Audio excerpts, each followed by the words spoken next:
Nakakuha ang GMA News ang kopya ng ilang pahina mula sa notebook umano ni Janet Lim Napoles.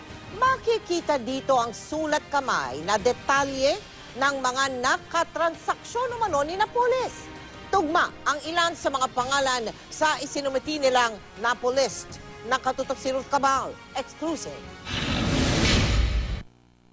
Sulat kamay raw mismo ni Janet Lim Napoles ang makikita sa talaang ito ng mga umano'y transaksyon niya sa mga proyektong pinondohan ng PDAF ng mga mambabatas. Isang mapagkakatiwalaang source ang nagbigay sa GMA News ng mga colored photocopy ng 2 pahina ng notebook umano ni Napoles. Ilan lang daw ito sa mga ebidensyang hawak ni Napoles. Sa isang pahina makikita ang pangalan ng mga bayan o probinsya. Katapat ang mga numerong kundi 5 ay 10. Ayon sa source, ito raw ang halaga ng PDAF.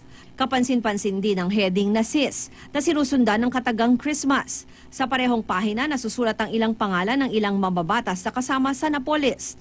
Sa pahinang ito naman, makikita ang 2 kolom. Ayon sa source, ang unang kolom ang halaga ng available na PDAF. At ang pangalawang kolom ang na-cash advance na raw o nabigay na ni Napoles sa mambabatas.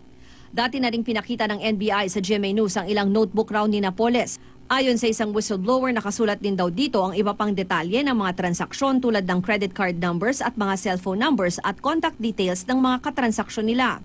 Sinabi ng mga abogado ni Napoles na sapat ang hawak nilang mga dokumento para madiin ang 20 senador at 100 kongresista sa Napoles.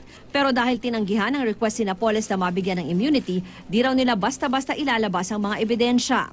Kasi naman, hindi pa naman kasi namin fully na-ventilate yung lahat ng documents eh. Ibig sabihin nun, yung dokumento na andun sa amin, hindi pa namin naibibigay yon. So we're just waiting for time and the proper timing na maibigay namin. Ruth Cabal, Nakatutok, 24 Oras.